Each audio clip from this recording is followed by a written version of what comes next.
do want to re-stress, though, that is our intent and desire to work voluntarily with the commission. We brought experts here with us tonight.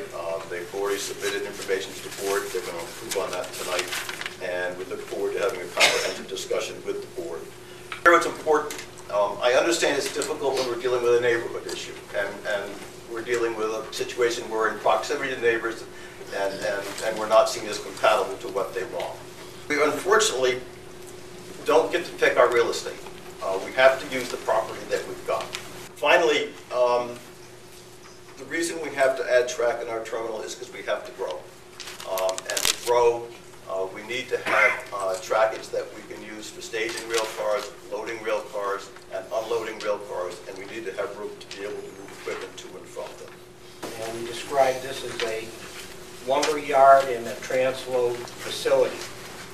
The more recent material that was brought in was crushed cement, brick, and so forth that was used for general fill. There's actually 4 wetlands that we looked at. 3 are on site, 1 is off site.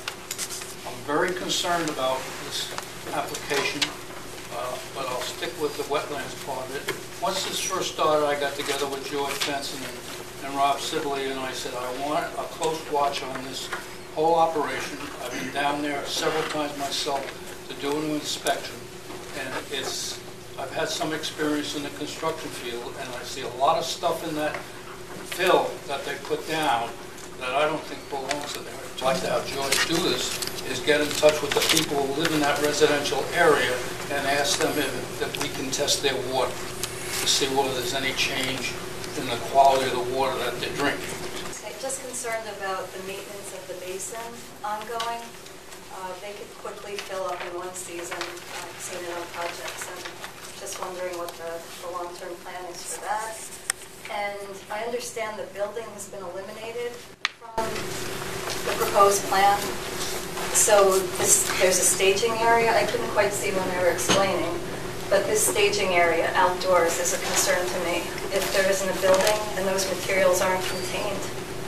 And I don't have to tell you what our concern is about Pond Brook. And we would like to put forward that the possibility of the commission ordering constant testing of the water of Pond Brook, just like the DEP makes the Danbury facilities test the water on a continuous basis of the still water, the still river. Thank you very much. A still river. They require it for that kind of situation. I think we should. I would like to put forward that we also do it at Pond Brook. Just very briefly, 2 things. I know when you weigh the testimony that you hear, when you weigh the one side of experts as a trial attorney and you weigh the other experts, credibility is key. And as has just been said, credibility is going to be very important in making a decision as to what's true, what's accurate. And I think the track record that's been demonstrated so far provides some lack of credibility with respect to that.